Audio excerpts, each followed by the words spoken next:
Let me start with you, if I could, Joe, because this really goes back to 2007, the original partnership. What was LiUNA thinking of, and what were you looking for when you decided to begin this partnership? At that time, there was a lot of discussions about a lot of the work going through land of First Nations, and it dawned on us after hearing so much noise out there about the fact that, quite frankly, Canadians are wearing a blemish. This is a wonderful country, Canada, a wonderful, wonderful country, but we have this blemish, and the blemish is that we did not treat our First Nations well. And we thought, since a lot of the work is going to be coming out, isn't this an opportunity for a win-win situation to start to look at erasing the past with something really positive? And we thought training young Aboriginal youth would be a real plus. And it's a plus for us as an organization because LiUNA does need new people. We need to replenish the workforce, a workforce that is retiring, a workforce that was, quite frankly, based on a lot of immigrants that came to Canada in post-war. And so this was a great opportunity to find a win-win situation and, quite frankly, erase some of those blemishes of the past. And Phil Fontaine, would you say that the process is working, or does it still have work to do? Well, when we entered into this arrangement with Joe and LiUNA, we saw this as a real opportunity, as Joe indicated, win-win. We have the fastest growing population in Canada, 3.5% national average, or higher, I should say, and we have a very young population, growing population. 50% of our population is under the age of 25. So we have a significant pool of workers, but we understood that to make that an opportunity, we had to partner with someone that had experience in training and ensuring that the jobs that were out there could be filled.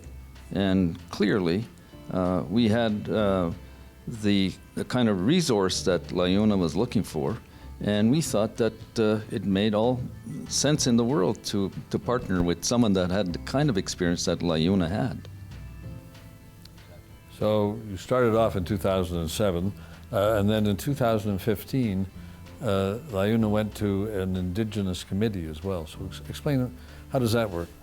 Well, we were making progress. As an organization, we were working with a number of Indigenous communities across the country, from British Columbia right through to Labrador, where we have a very large energy project going on up there.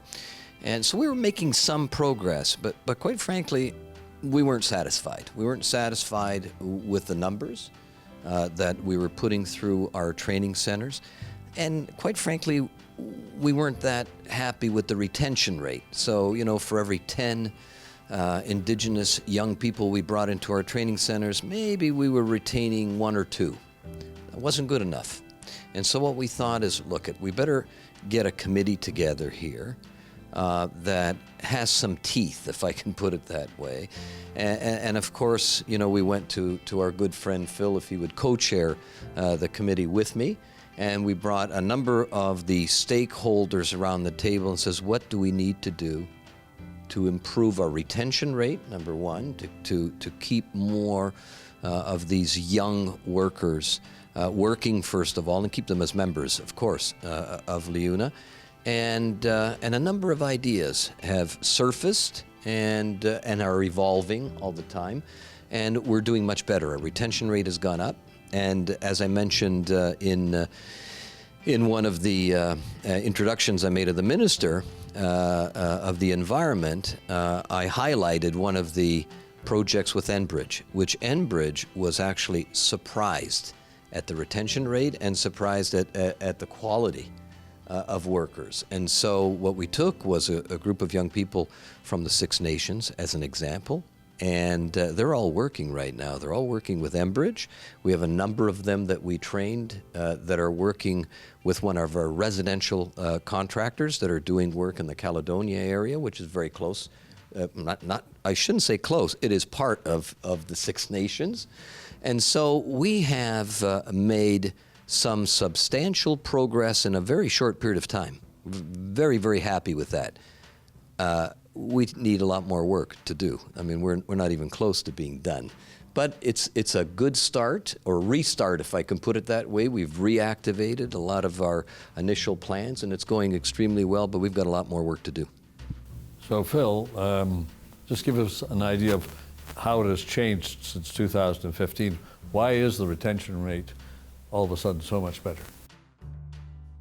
Well, President Mancinelli is quite correct when he points out that in the early days of this relationship that we were establishing, we learned that there are problems with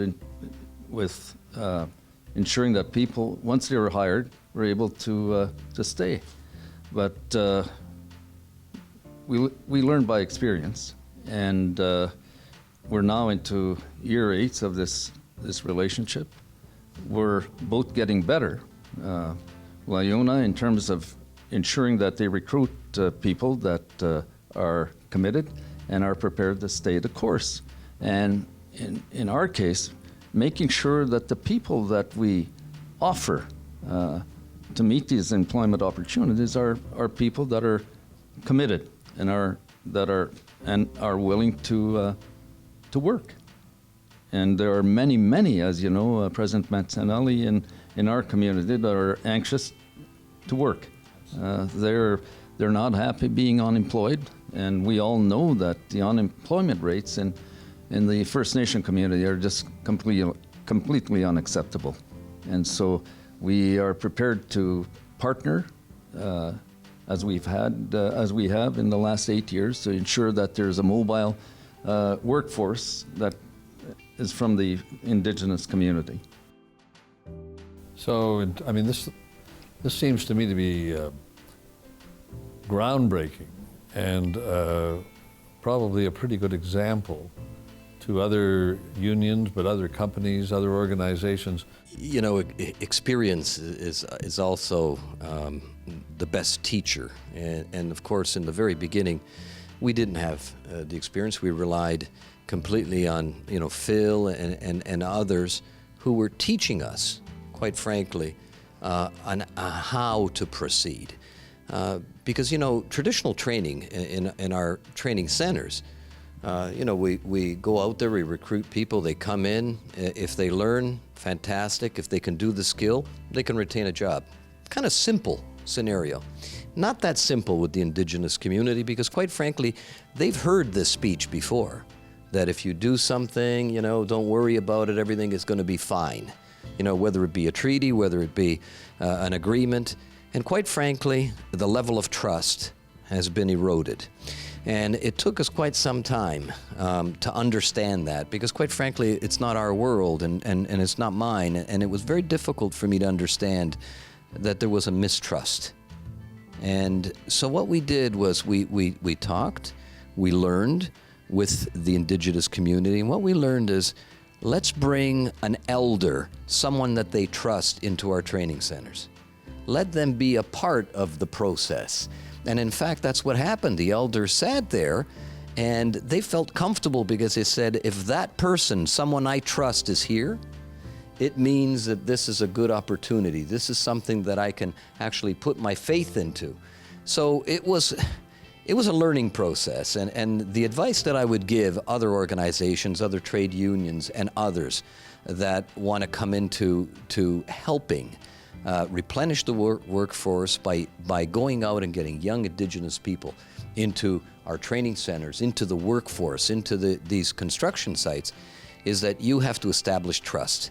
And that is a complicated thing, not only because you have to deal with elders and deal with people in their community that have to instill trust in our process, but we have to deliver as well. And you just can't run a training program and pretend that things are going to happen on their own afterwards. You have to ensure that these young people get jobs afterwards, jobs that are meaningful. And that is what is going to instill trust here, because it's the end game that's important.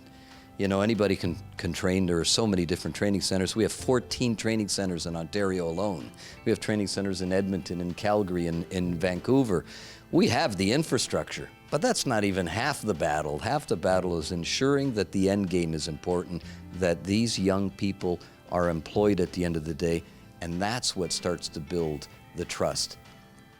And that's only the beginning of building the trust. Then it takes time in order to keep this momentum going, so that they will come possibly to our training centers one day without an elder being there. But this is, again, all about building that relationship and building trust. Time, experience, learning, and having an open mind is so important. People forget that we're dealing with a transition of, this is recent history, where our people were largely of the land. They relied on the land to provide them, and the land doesn't provide as well as it used to. And so the transition is from living off the land, hunting, fishing, trapping, to the wage economy. Being more sensitive about the clock. That, you go to work, it's either 8, 10, 12 hours, and you have to maintain that kind of commitment so that you become a success, not just to yourself, but for your community. And it becomes, as the president said, a win-win situation. So it's been, in many cases, a good learning experience, but it's been a steep learning curve. And that's just the way it is. And our community is getting better educated. Many of our young people are going out and getting educated, and they're ready for the workforce. So what becomes an important factor is, as you pointed out, Joe, is the trust factor. Well, clearly this plan is turning into a success, and thank you for sharing the way it has worked and the way it is going forward. And I hope it serves as an inspiration, too, to other people, other companies, other unions, to adopt the same kind of approach. And over a period of time, we'll really make progress on this. Thank you very much.